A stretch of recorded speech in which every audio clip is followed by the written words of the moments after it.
Ciao, my friends! I am so pleased that this wine season of the Foretop was brought to you exclusively by Erath Winery because that meant that I got to sit down and chat with head winemaker Leah Adent.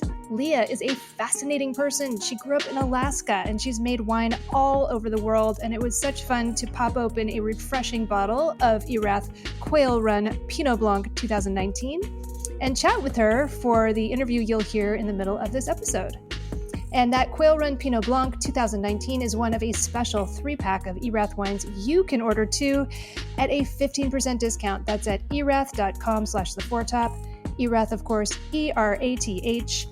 Use the promo code FORETOP to get that 15% discount. You can also purchase additional bottles. This offer is good through December 31st, 2022. So what are you waiting for? And now, let's get this episode started. Hey, Catherine. Hey, Martin. I got a question for you. Oh, yeah? What's your question? What do you call it when you invite a hobbit to a diversity meeting? I have no idea. You call it Tolkienism.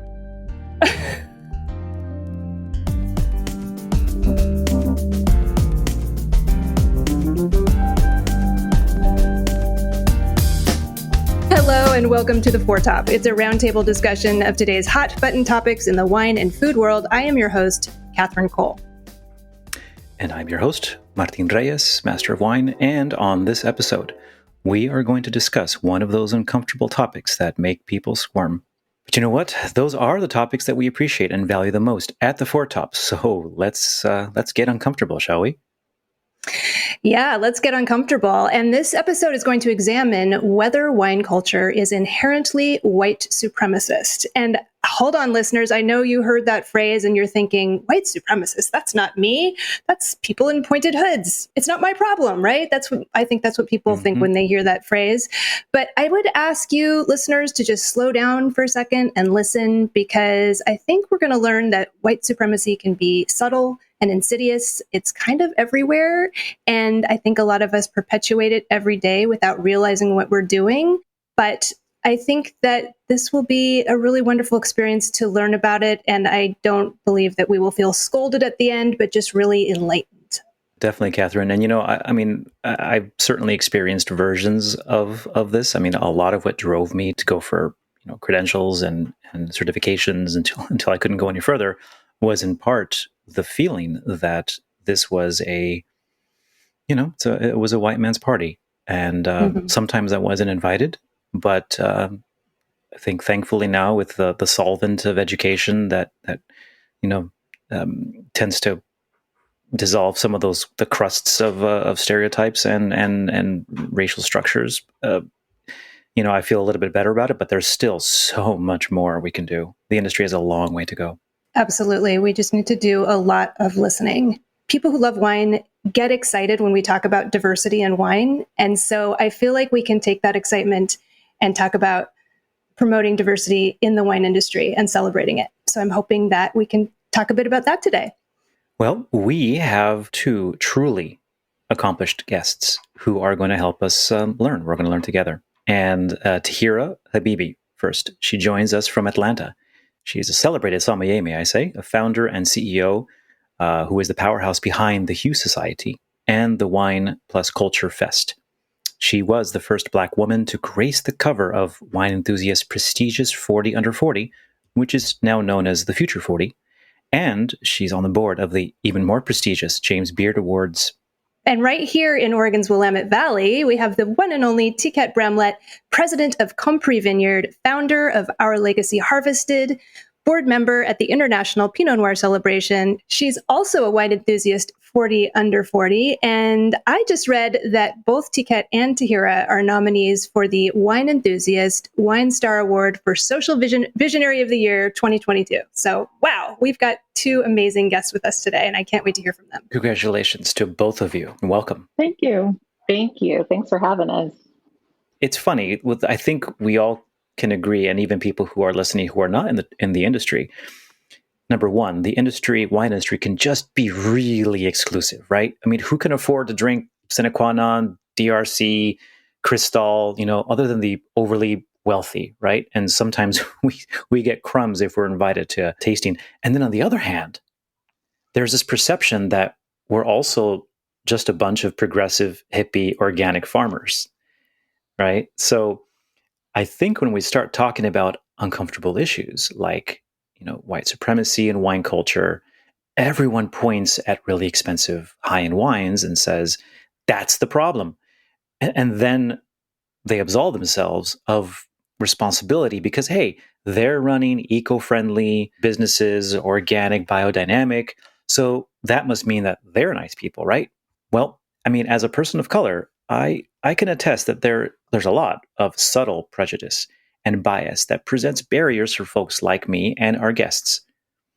So, Tahira, I'd like to start with you because when you spoke out about your experiences in studying for the Court of Master Sommelier's entrance exam, it was a watershed moment. I remember the moment vividly. Could you tell us more about that?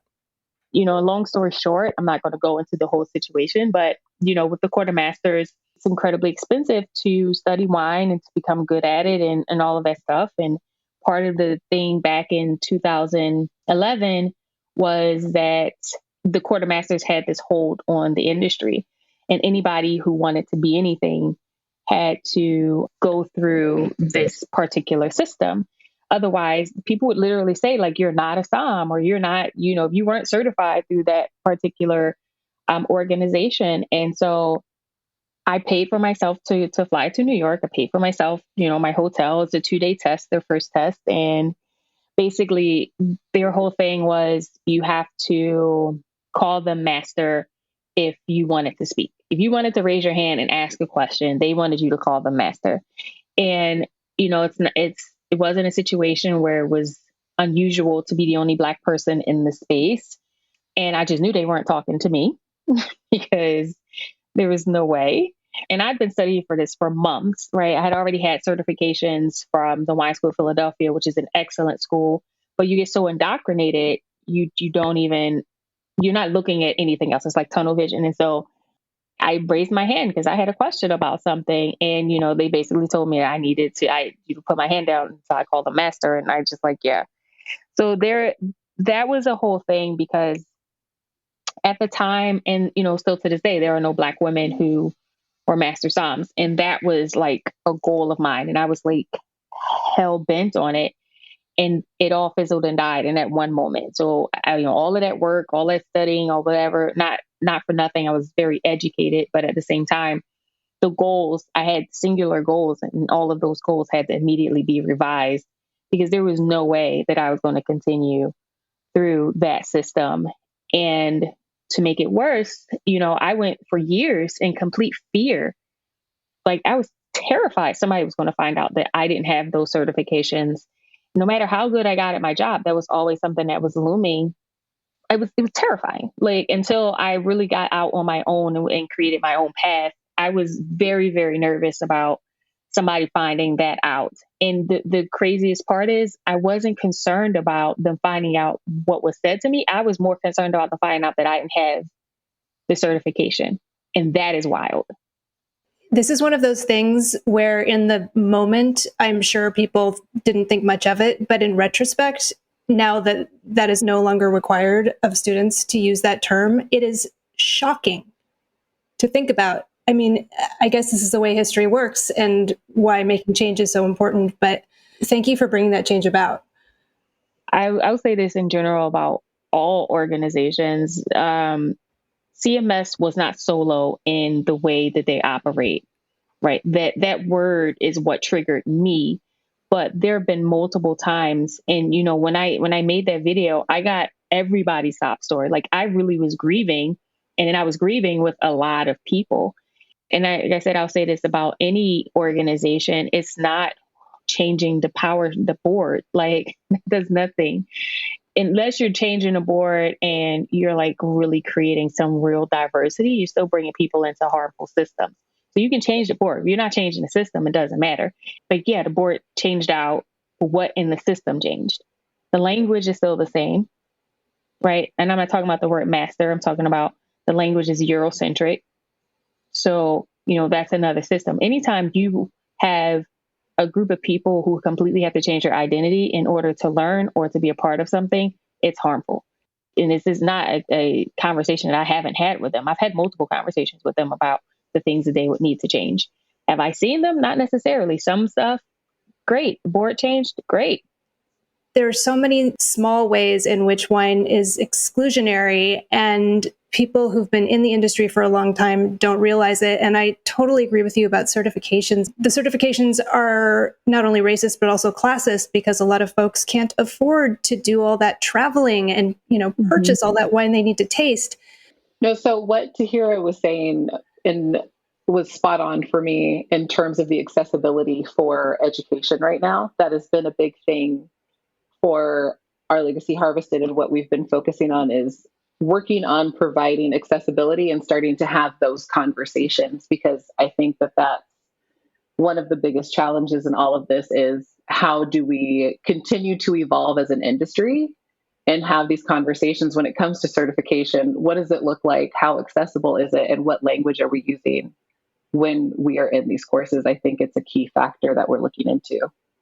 We have a lot of fear of being wrong, even when we tell each other and tell our community and tell our wine consumers it's okay to be wrong. But really, that Eurocentric way of thinking, the cluster of flavors and fruits and foods, the food pairing, it's hard to go against that tide. And I think a lot of that is what we talk about when we consider whether there's a white supremacist culture in wine. I think, white supremacy teaches you to hoard power. It teaches you to hoard resources, all of those things. And so when you think about the wine industry and how an agricultural product, which wine is an agricultural product and they get skipped over, has become this luxury product this way, you create this space where you make sure that people don't feel like they belong in it. And you do that through language. You do that through hoarding resources so that people cannot get, and even if they're willing to adjust to the language, now they can't get the product. And even if they can get the product, now, this is unattainable. You have to look a certain way. For people of color, you consistently are chipping away at pieces of yourself to fit into this space just so that you can have a job and make a living and do what you love.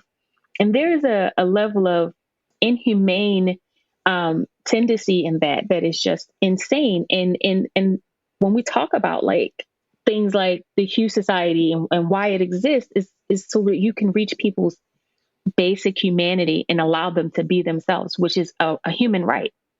It should be, but in this industry, it's not. So it's full of white supremacist ideals. It's based off of it. Absolutely. One thing that stands out to me as Tahira was speaking was the notion of perfectionism, that there's only one right way, there's only one correct answer. And I feel like the wine industry is full of that. And when one is just starting out, it's terrifying. And what if that one right answer relates to white culture? I think, we were talking earlier about the way we talk about wine and the food pairings we mentioned and the aromatic descriptors all come from white culture. Yeah, I think we are definitely finding different ways to open that conversation up more by stepping into these spaces and being unafraid to say and have the uncomfortable dialogue, right? To be in this space here and to be able to go into these wineries and be able to go to these other organizations and say, we need to have an honest conversation about what's happening because you are stripping away at the essence of who this person is, culturally, who they are. That was one of the biggest takeaways for me when I was taking my certification courses, because people were using descriptors that I had never heard before. So when I'm asking for a definition to this point, that was when my instructor realized that there was pivoting that needed to happen in that moment and that he was not doing justice to his entire classroom. So that was where the conversation changed, because I'd never heard of something like bramble before, right? So it was like, who tastes bramble? Who smells it? What is that? Like, where does this come from? And it was all of these different descriptors that people were giving that were so foreign to me. And all of a sudden he said, okay, we have not been doing a good job of this. I recognize the fact that everybody in this space is white except for you. There's pivoting that needs to happen, and I have not been doing you justice either, because as a fellow person of color, I realize that I have not been supporting you in this space, and we've been looking at things the wrong way. So it's just like having these little conversations and having that recognition is always part of the thing that gets that ball rolling and changing the culture. Yeah, I think language is important. Obviously, it's important everything, but language is the one thing that connects cultures. That's how you identify with different cultures. And so when you are saying that, bramble or all these other things, not even just talking about Black American culture, right? A lot of Caribbean cultures grow up with different kinds of fruits. And then you bring in Asian culture and none of these things are mentioned. And then you want someone to go in an exam and be able to call these things out. Mm-hmm. Right. That's the thing that kills me, is like, for somebody to get their certification, to be able to level up in their job, because that's a requirement now. Like, it's not for you to even get into the door, depending on what your name is, right? To Ket, you definitely got to have some certifications behind that name, right? I just had this conversation recently about what people deem exotic fruits. Oh, I think that is something that always needs to be acknowledged, because I always follow up with, well, what is exotic? right. This is where the words matter. What were some of the fruits, or what was the conversation like? I mean, it was amongst people of color. So we were having this conversation of, what do people deem in tasting notes of what is an exotic fruit, and why is it labeled an exotic fruit? And having the opportunity to really dive into that, because it happens so often in a tasting room space where someone will say, oh, that fruit tastes exotic to me. Well, what is it? Like, what is it about it that's exotic? I need to know, so we can zero in on this, because what's exotic to you will not be to somebody else. Mm-hmm. So where does that person come from? It's trying to change these terms and these definitions and just acknowledge what the fruit is. Yeah. And we still see those tasting notes that say, pair this Riesling with Asian cuisine. It's like, Yes. That's half the world. So, right. Okay. I grew up around guava, guava paste and membrillo, which is quince paste. And, I think that in some cases those are considered exotic. And yet for me, they're like, I'm home. Mm-hmm. And I think that the word exotic itself, it's problematic, right? It feeds into the idea of white supremacist culture, in the sense that it's outside the norm. It's foreign. It isn't. You may not know about it, and if you don't, then it's put into a bucket with all the other not normal fruits or flavors that this wine culture deems exotic, and that consistently that feeds upon the problematic aspect of what we're talking about. That's the thing. It's they, right? Like, they are the deciding factors of all things. If it doesn't make sense to them, then it's something else. It gets othered. And the truth is, like, there's a global majority way bigger than the white collective. And the fact that anytime they don't understand something, it gets othered is the key here. It's through and through with not just wine, but, it's the premise of white supremacy. They are the decision makers. They are the people who decide what is normal and what is not, what is acceptable, what is not. And when you do catch up to these bars, they move the goalpost to fit white supremacist ideals. So I just thought that was really a really interesting point. Like, I didn't grow up around guava either, but I would never say that guava was an exotic fruit. Yeah, I love this conversation, because it really is about just looking at our language, thinking about just the subtle ways in which we can kind of change our perspective. And I also wanted to point out, maybe we'll post it, that Esther Mobley, friend of the pod, had an interesting article about the language of wine in the San Francisco Chronicle.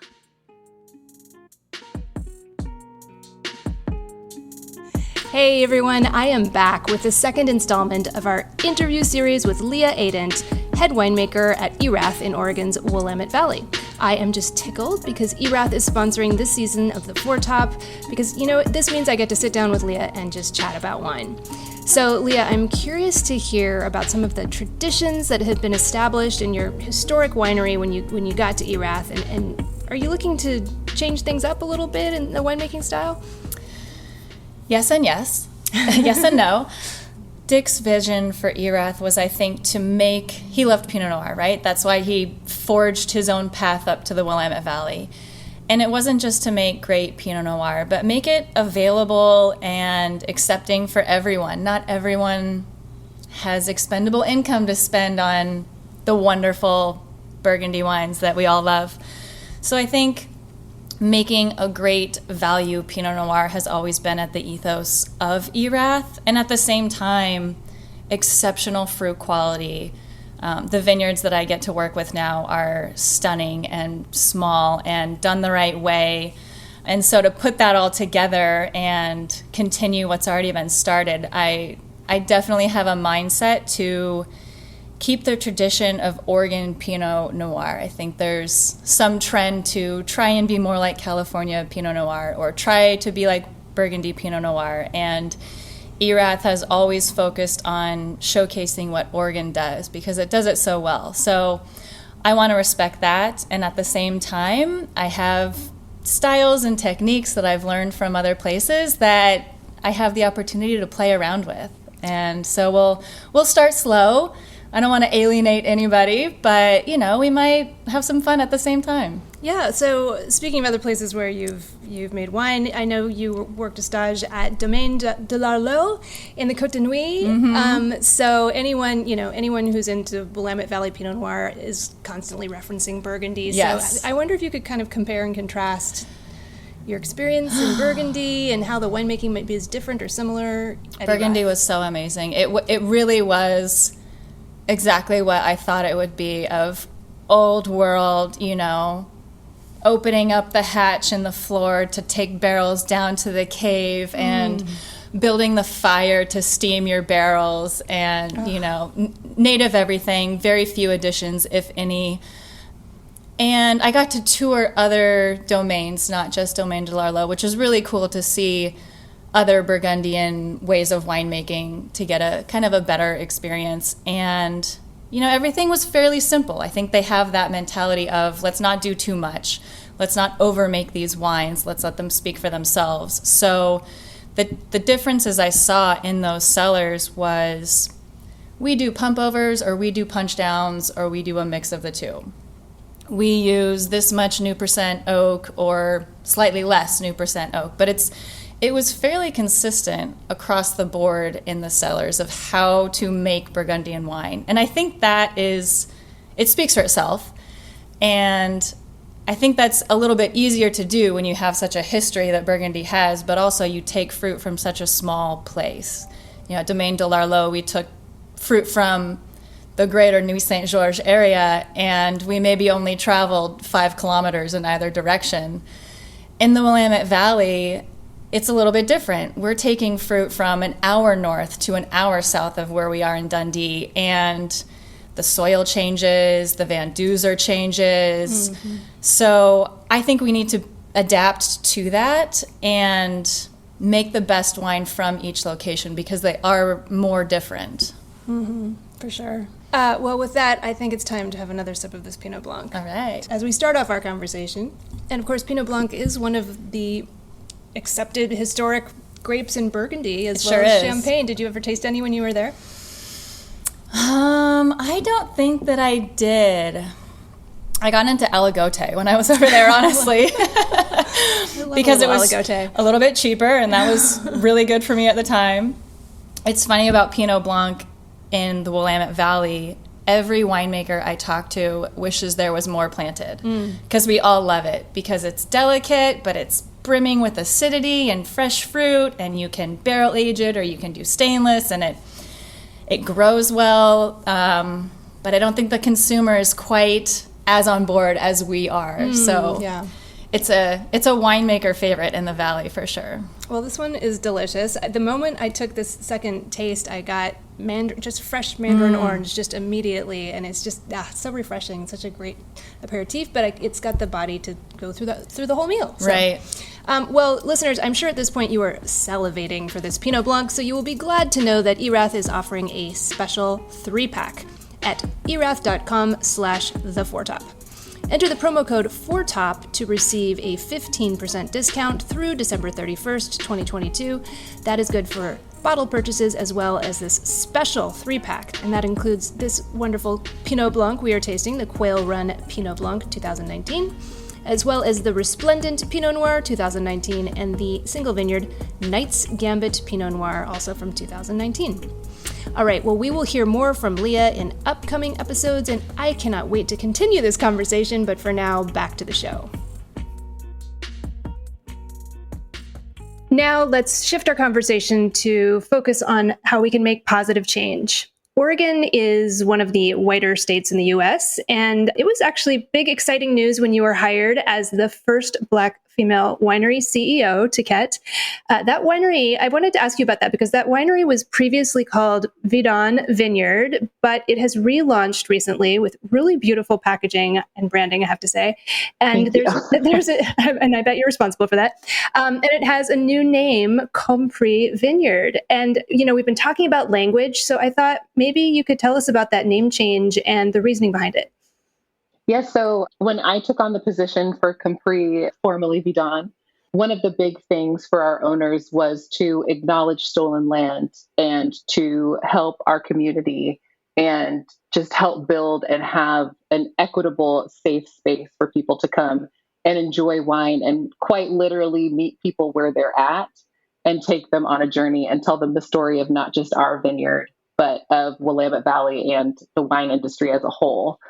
So knowing that that was their goal, at first I was like, okay, this might be a little bit of a tall order to put in a label, but we're going to see how we're going to put it all together. And we were very fortunate to partner with a team that really helped us be intentional and thoughtful when it came down to the artwork and even coming up with the name. There were many questions that they were asking of us of, what our ultimate goals were, what we wanted the definition of our space to be. And when we started looking up names, it was actually our winemaker who came up with the name Compris, because when you look at the definition of it, the meaning is to be united and understood. And that was exactly the core of what Drew and Aaron wanted in that space. They wanted people to be able to come together and to feel heard and understood in that space. So once we started coming up with everything and coming up with our mission statement, everything just really fell into place. And it was a beautiful moment for all of us this past spring where we were able to release the first label, and it was a Tempranillo Rosé. So it was something unique on top of it being in our space. And watching our community really come together and enjoy that. So it's been really special for us. I love this so much. I just love that story. And I do think, those of us in the wine industry, we need to think about Oregon history. Oregon's history is horrifying. This was a state that started out as an exclusionary state. People wanted it to be all white. There was even a lash law. I just can't even talk about it because it makes me just, ugh. There's no way to undo all the harm, but I love hearing about positive change like this. Thank you, Tiquette, for doing this. Thank you. Yeah, no, I think for us, it was just always important to acknowledge the past, acknowledge the history, the problematic situations that have happened in this state, right? This was known historically as the white flight state. Mm-hmm. And I think that it's important to acknowledge that in order to keep moving forward. And that's part of the evolution of this space, and having these conversations even with other wineries has been great. I call myself sandpaper when it comes to these moments because I'm okay with a little bit of friction, because that's how you find sometimes the diamonds, and that's how you find the beautiful stones. I am okay with having the honest conversation of saying, let's put the ego aside and acknowledge what's really happening here. There's also something to be said about being in leadership and what those sacrifices look like. Because you are sandpaper, people don't want to, rub up against you, but that goes both ways. right? Yes. Does that Yes. not go? That goes both ways, because you you have to sacrifice so many things doing this work. Like when you stand Yes. up for the right thing, you do this work. We make a lot of sacrifices. We have to walk away from a lot of money Yes. because there's alignments that are just not being made. People don't want to, like I said, rub up against you, so they keep their distance. You don't get as many opportunities. You have to kind of forge those things, and it's great because a lot of times do you know that they're genuine because people know who you Right. are and what to expect. Right. But at the same time, there's a ton of sacrifice that comes with this work, and I just don't think that it's acknowledged. It kind of just looks like, oh, you're a hero. Oh, you're doing this and that. And it's like, no, Yes. it's Mhm. lonely in the sand. Like smoothing wood is lonely. Let's just say, Right. you get what I'm saying. Yes. So you look. If you Yes. look behind you now, you hear a shh, shh, shh, shh, shh, shh, shh. Oh, it's Tiket. It's just showing.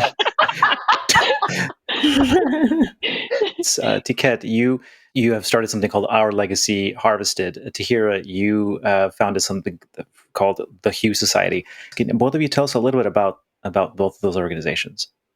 I started Our Legacy Harvested because it had been something that I had been thinking about for a while. My family has always been community organizers in one facet or another.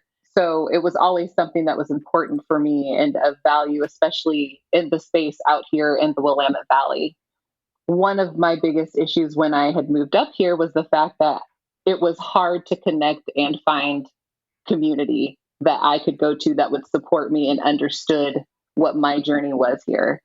And once I was able to find that for myself, the next step became, okay, now there are other people reaching out to me saying, how did you do this?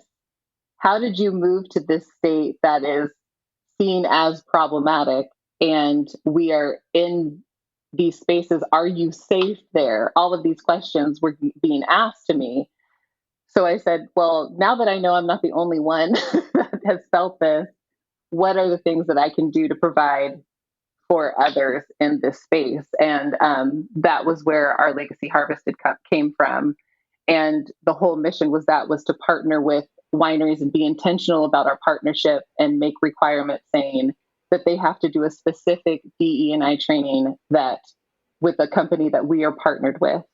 And from there, they are eligible for interns where we provide their education, housing, and transportation for them. And these wineries bring them on, hire them on, and teach them from vine to wine. And outside of that space, we take them around to different educational experiences so we can show them every facet of the industry. And we really couldn't do it without the support and promotion from organizations like the Hugh Society. Wow, that's a lot of work. Yeah. It is a lot of work. Tahira, look, I follow the Hugh Society on everything I can on social media, and I love what you're doing. You know that we've talked about it in the past. Tell us about it. Yes. The Hugh Society was really born out of my desire to dismantle this idea that you have to assimilate, you have to crush parts of yourself in order to be in this industry. And so I started my career at the St. Regis. It was a very high level job, but I also went through a lot of trauma.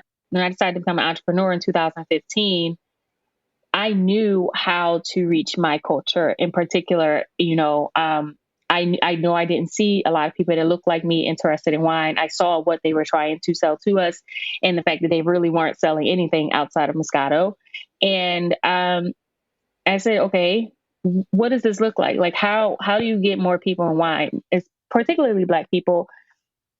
And I knew that it had to be through our lens. It had to be through our cultural perspective. And this is what was going to make people, make us be like, oh, okay, I see myself in that, because we just never saw ourselves.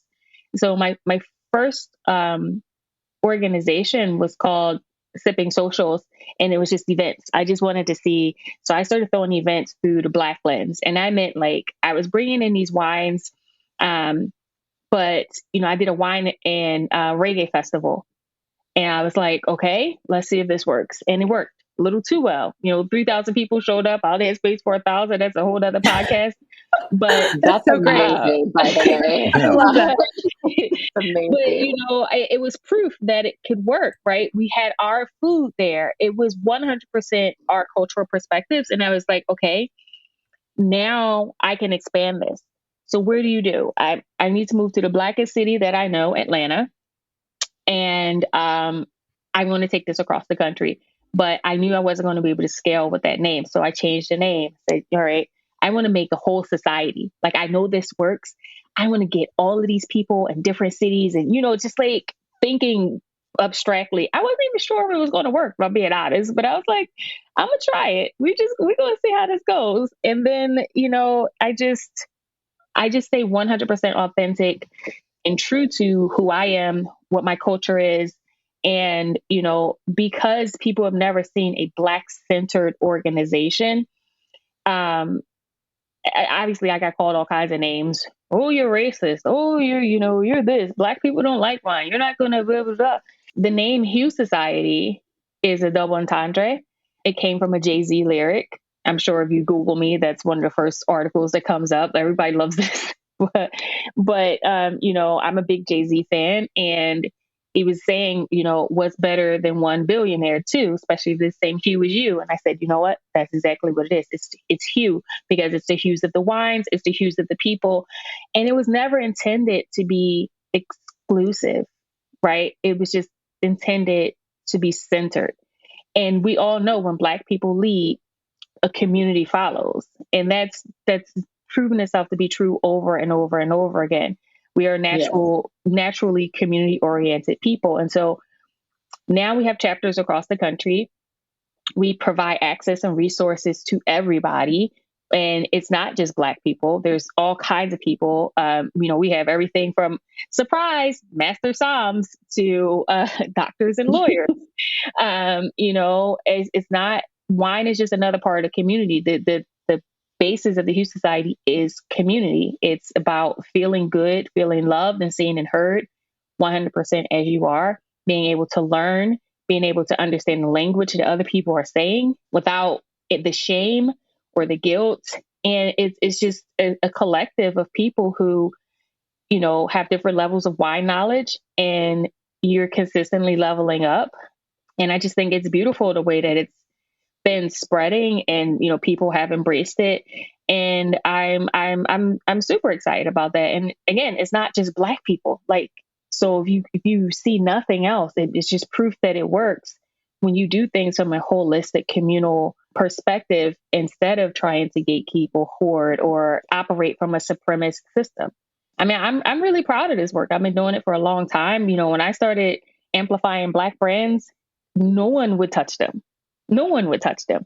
Now you have influencers, they're mentioning and all the magazines and all that stuff. And I think 2020 helped with that a lot. But I was doing this long before then. And it's just, I think it's great to see now. You still see who's around, who's doing the work, who's absolutely making sure that there's equity and equality, because those are not the same things, although people use them interchangeably.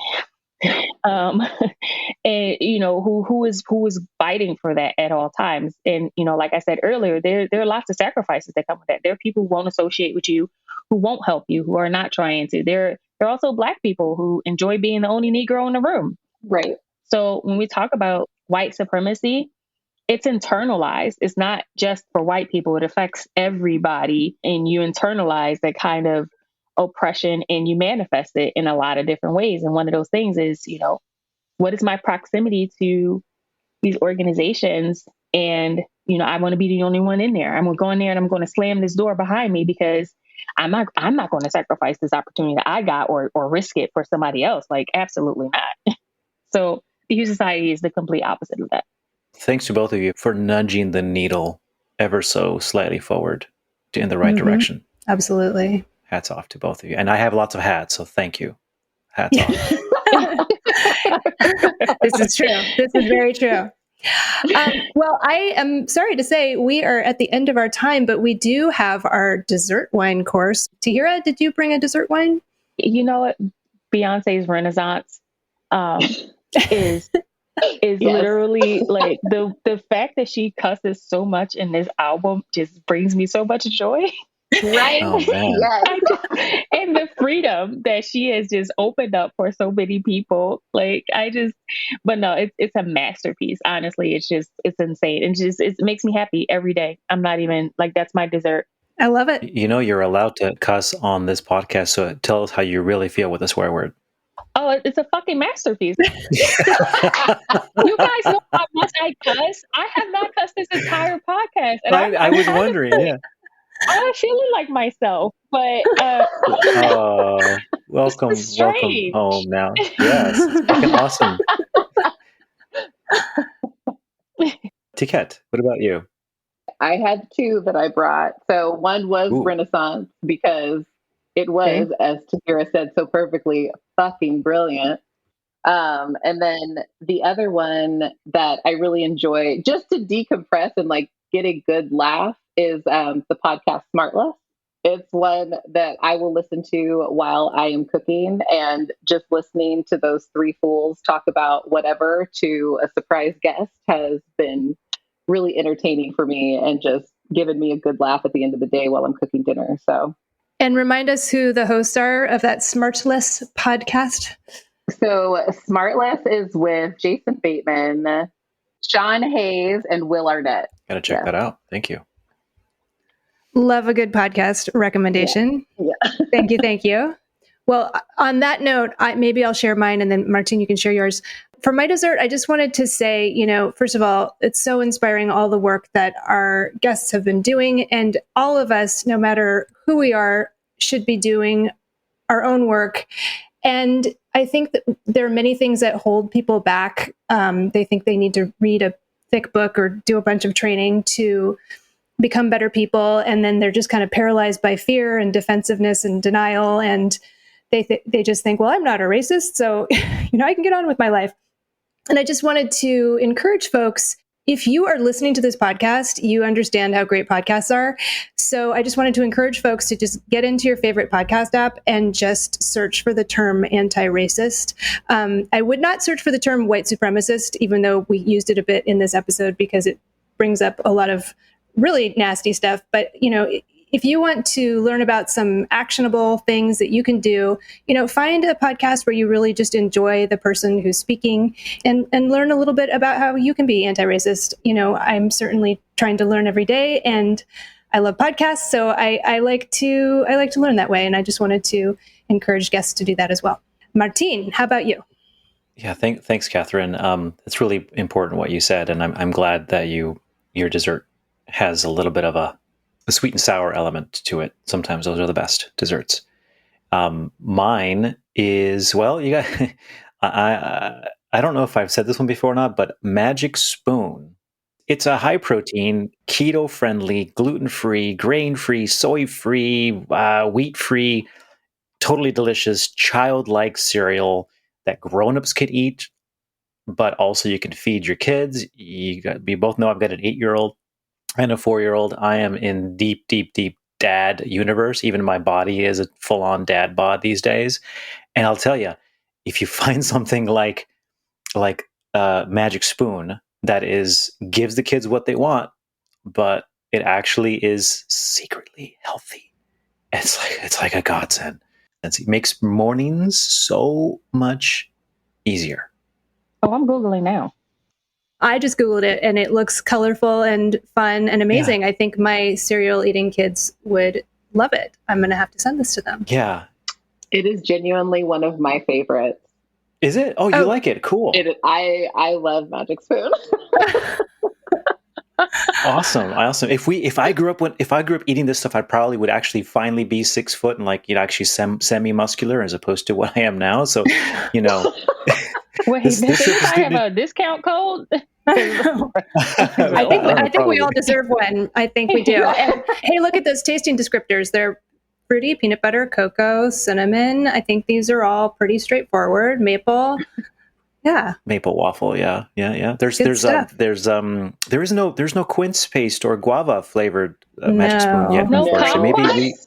kumquats? No kumquats. Can I tell y'all though? I know we're about to go, but I used to use it as an insult. I used to call people kumquat all the time, and they thought I was cussing at them. Oh. And I was like, "This is why language is important." It does sound kind of dirty, doesn't it? It does. I love it. So it's my favorite fruit. It's my favorite fruit to insult somebody with. Like, I love a good kumquat in the morning.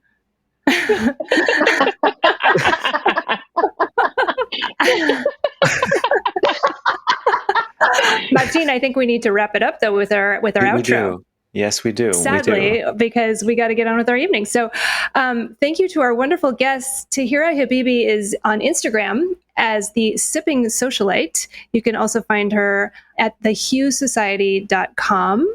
Yes, and you could find Tiket Bramlett at ourlegacyharvested.com. And the winery she was talking about, can't wait to try a bottle of this, Compris Vineyard, COMPRIS as in Sam, vineyard.com.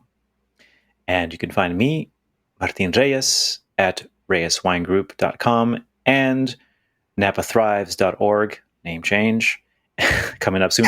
And my distributor business here in California, winewise.biz. Busy at winewise.biz. And you can find me, Catherine Cole, at catherinecole.com. But don't go there. Go to theforetop.org, where you can find our social media handles. Please get in touch with us. Let us know what you thought of this episode. Did you learn something? Because I definitely did. Signing out from the high-fiber protein pack city of Portland, Oregon. And signing out from the keto-friendly, soy-free city of Napa Valley. Thanks so much for listening. Bye-bye now. Bye-bye. This has been the Four Top Podcast. Catherine Cole is our executive producer. Izzy Kramer is our senior producer. And I'm Keelan King, sound supervisor. We are also assisted by audio editor Michelle Richards, editorial assistant Nick Toole, and media assistant Ruby Welkovich. Please visit our website, theforetop.org, to learn more about us, listen to back episodes, reach out to us on social media, and purchase books written by our amazing panelists. And if you have not already subscribed to The Foretop on iTunes or Spotify, please do so and leave us a rating. Stay safe out there, and thanks for listening.